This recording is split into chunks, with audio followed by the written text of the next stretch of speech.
Sujeito é o tema da nossa aula de hoje, então já se prepare para aprender detalhes dos 5 tipos de sujeito e arrasar na sua prova. Vem comigo!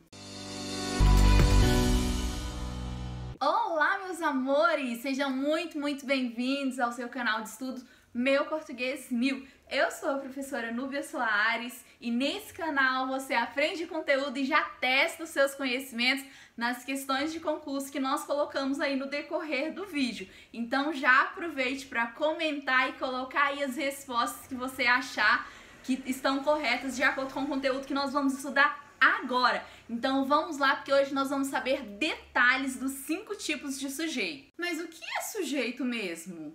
Eu vou aprender os 5 tipos, mas eu nem sei o que é sujeito. Então, sujeito é muito fácil, é sobre o que ou quem aquela oração, aquele texto fala. É como se fosse o principal, o personagem principal ali, sobre quem aquele texto, aquela oração fala.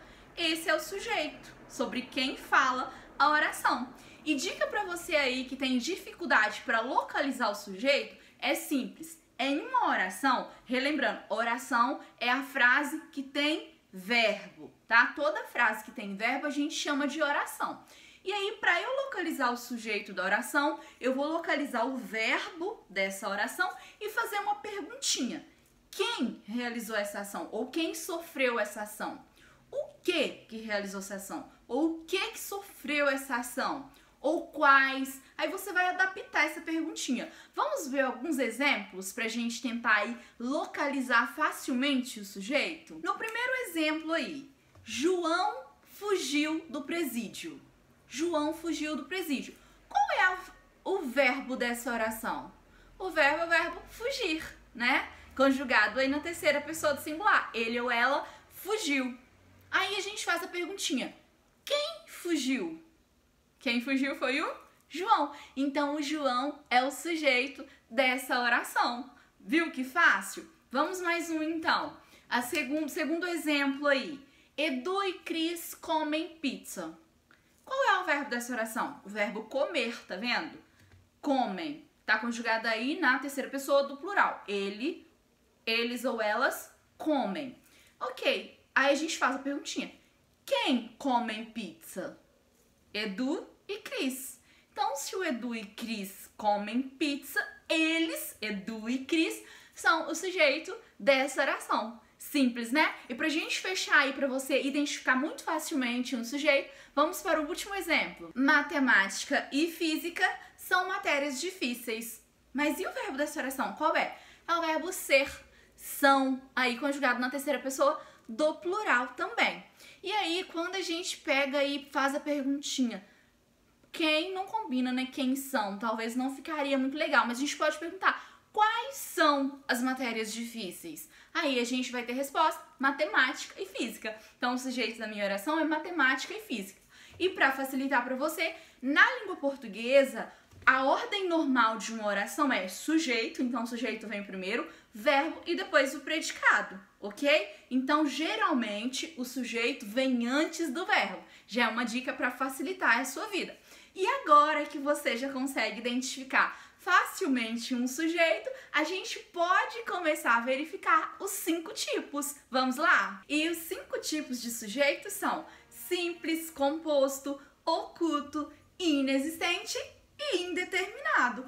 Esses são os 5 tipos de sujeito. E a gente vai começar a falar agora do sujeito simples e do sujeito composto, comparando os dois para você ver que fácil. Mas antes, eu queria que você se inscrevesse nesse canal, que tem dicas maravilhosas para te ajudar se você ainda não é inscrito. Aperta aí no sininho também e comente, porque isso ajuda a nos incentivar aí para a gente produzir mais material de qualidade. Então vamos lá para o sujeito simples. O que é um sujeito simples, professora? Um sujeito simples é aquele sujeito que tem apenas um núcleo realizando a ação. Vamos olhar aquele exemplo que a gente usou anteriormente? João fugiu do presídio. Olha, veja bem, nesse exemplo, João fugiu do presídio, a gente já viu que o sujeito é João, não é isso? E a gente percebe que tem apenas um item realizando aquela ação, que se liga diretamente à ação de fugir, que é o João. Quando eu tenho apenas um núcleo realizando essa ação, Detalhe, mesmo que esteja no plural. Quando eu tenho apenas um núcleo, eu tenho um sujeito que eu chamo de sujeito simples. Então, se eu disse, a casa pegou fogo, o sujeito é a casa, não é? Quem pegou fogo foi a casa. Então, a casa é o meu sujeito e eu considero esse sujeito um sujeito simples. Por quê? Porque tem apenas um núcleo. Detalhe para você, às vezes, um sujeito simples tem mais de uma palavra, então não confunda. Se eu digo assim, a bolsinha da professora caiu, o sujeito é a bolsinha da professora, porque quem caiu? A bolsinha da professora. O núcleo desse sujeito é a palavra bolsinha, apenas um núcleo, porque quem caiu foi a bolsinha, não foi a professora, tá vendo? Se eu tenho apenas um núcleo realizando aquela ação de cair, eu tenho um sujeito simples, mesmo que esteja no plural. Por exemplo, se eu dissesse, as bolsinhas da professora caíram. As bolsinhas, bolsinhas seria o núcleo do meu sujeito. Mesmo que esteja no plural, como eu tenho apenas um núcleo, eu tenho um sujeito simples. A gente vai comparar com o segundo tipo, que é o sujeito composto, e você vai ver que é muito fácil também. Porque se no sujeito simples eu tenho apenas um núcleo, no sujeito composto eu tenho 2 ou mais núcleos. Vamos para um exemplo? O exemplo que nós usamos anteriormente. Edu e Cris comem pizza. Quem come pizza? Edu e Cris. Perceberam que são 2 itens? O Edu come pizza, ele se liga ao verbo, mas a Cris também. Então, eu tenho aí 2 núcleos nesse sujeito, Edu e Cris. Quando eu tenho 2 núcleos, o meu sujeito é chamado de sujeito composto. Da mesma forma acontece com outro exemplo que nós usamos. Matemática e física são matérias difíceis. É um sujeito composto porque eu tenho 2 núcleos, a palavra matemática e a palavrinha física. Então eu tenho um sujeito composto. Detalhe para você se lembrar, não pense que está no plural um sujeito composto. Se eu digo assim, os peixes estão nadando, peixes é um sujeito simples. Mesmo que esteja no plural, é só um núcleo, a palavrinha peixes, não é? Então a gente conta por núcleo, não se está no plural ou no singular, tranquilo? Os peixes, então, seria um sujeito simples também, tá? Então você vai sempre contar quantos núcleos tem aquele sujeito, ok? Tranquilinho aí? Detalhe, toda vez que eu tiver um sujeito composto, o verbo vai estar sempre no plural, porque eu tenho mais de um núcleo realizando aquela ação. Tranquilinho? Vamos passar para o próximo então, porque daqui a pouco nós vamos fazer as questões de concurso para você já ir praticando e arrasar. Vamos lá então? O nosso terceiro tipo de sujeito é o sujeito oculto. Ai meu Deus, o que é oculto? Oculto é aquilo que está escondido, não está explícito ali na frase. Você não consegue vê-lo claramente descrito ali. E como que eu descubro o sujeito oculto?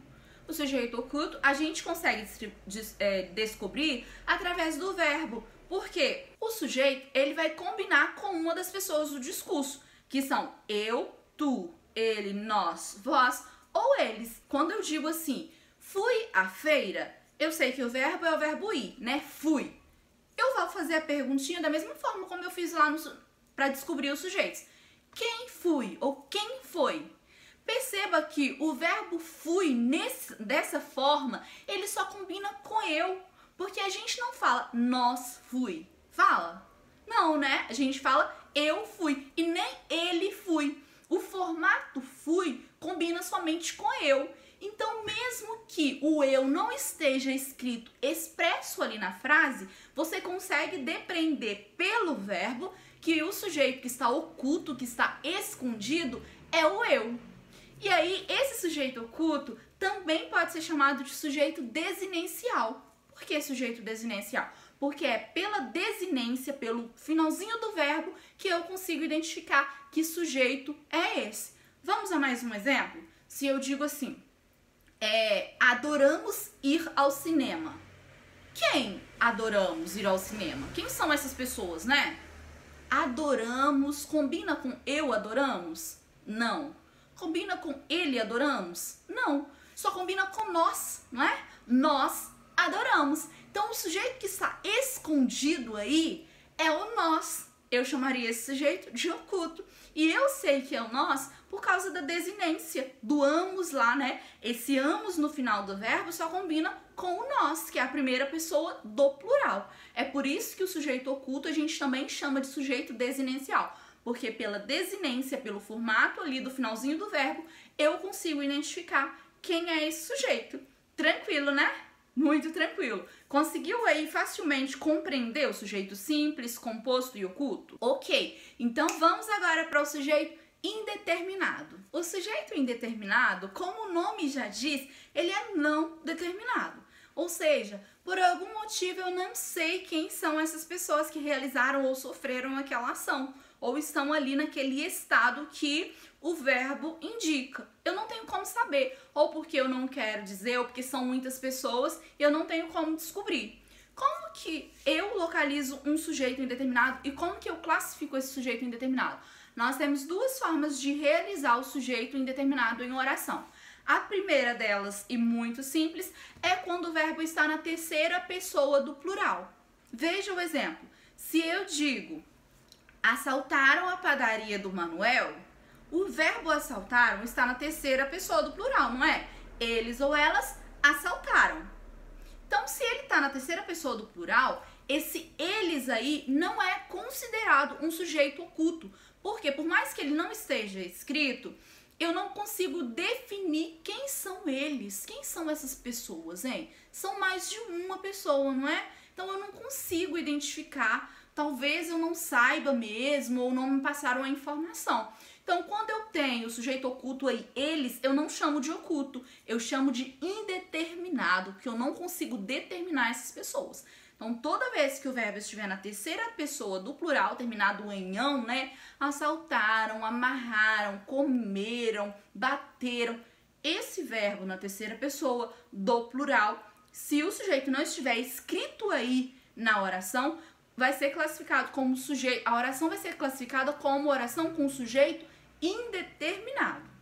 Nós também temos uma segunda forma de verificar o sujeito indeterminado em uma oração. É quando o verbo está na terceira pessoa do singular, já não é eles e elas, ele ou ela agora. Então, se ele estiver conjugado aí em ele ou ela, terceira pessoa do singular, mas aí ele tem que ser um verbo transitivo indireto, aquele verbo que é acompanhado de preposição, mais o se, que funciona como índice de indeterminação do sujeito.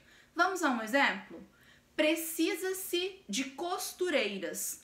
O verbo precisar é um verbo transitivo indireto, porque quem precisa, precisa de, tá vendo? Ele é acompanhado pela preposição.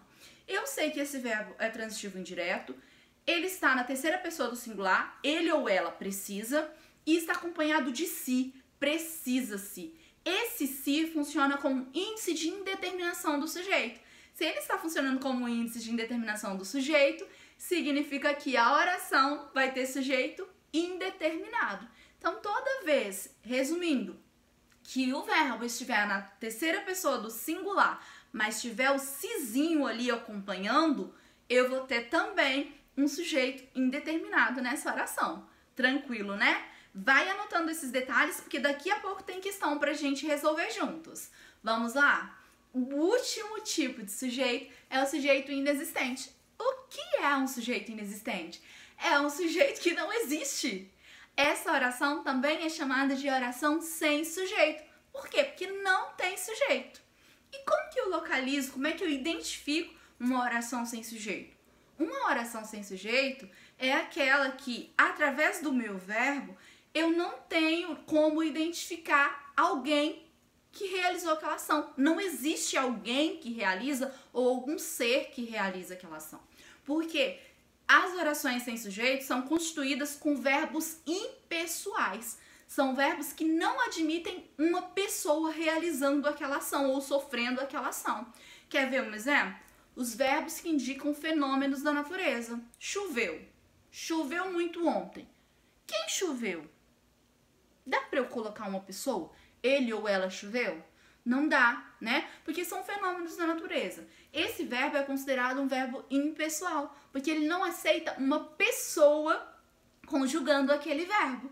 tá? É considerado impessoal. E toda vez que eu tiver um verbo impessoal, o meu sujeito vai ser inexistente. Eu tenho uma oração com sujeito inexistente. Então, o primeiro caso aí é com verbos que indicam fenômenos da natureza. Nevou, ventou, choveu, trovejou, geou. Todos esses verbos vão estar em orações sem sujeito. A não ser, claro, que esse verbo esteja fora do sentido normal aí de fenômeno da natureza.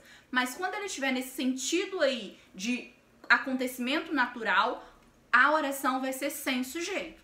Nós temos mais alguns verbinhos que indicam também a oração sem sujeito.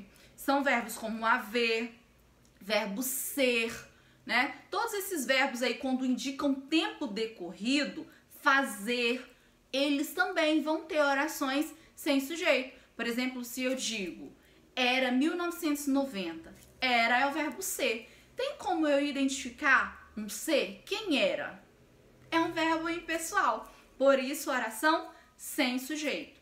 Faz 10 anos que eu não vou a Paris. Faz, o verbo fazer aí, tem como fazer? Quem faz? O que faz?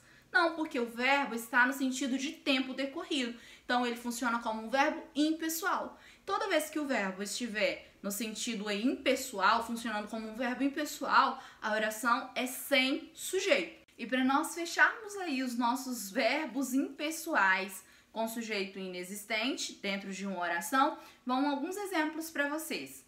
Faz 10 anos, houve mudanças. Nesses verbos, gente, toda vez que o verbo ele tiver o sentido de tempo decorrido aí e funcionar como um verbo impessoal, ele não vai para o plural, ele sempre vai ficar na terceira pessoa do singular. E vamos agora para uma parte muito legal, que é a parte onde eu vou mostrar para vocês 3 questões.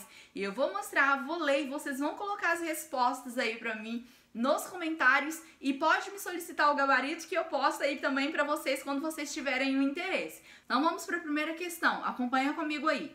Marque a alternativa com a análise correta. Letra A. No trecho, um leão, um burro e um rato voltavam ao final da caçada, o sujeito é simples. E aí, será que tá certo essa alternativa? B. Em o leão não disse uma palavra, o sujeito é indeterminado. Será?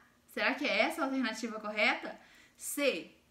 Em bem, agora que terminamos um magnífico dia de trabalho, o sujeito é desinencial. E D. No trecho vou até o rio, o sujeito é inexistente. Coloca para mim no comentário qual é a sua resposta. Analisa aí, se for necessário, assista novamente ao vídeo para você colocar a resposta aí. Eu tenho certeza que se você assistir ao vídeo direitinho, você vai conseguir chegar na resposta correta. São questões de concursos mesmo para vocês já irem praticando. Vamos para a segunda questão do nosso praticando. No trecho, invadiram a farmácia do Antenor, depreende-se a partir da construção que A. Não se pode precisar quem é, uma vez que o sujeito é indeterminado. Faça sua análise. B. O sujeito é composto, denotado pelo pronome eles. C. É uma oração sem sujeito, já que o sujeito não existe. E aí, o que vocês acham? Será que pode ser a D também, que diz assim: trata-se de uma oração com sujeito oculto, eles. Será que é isso?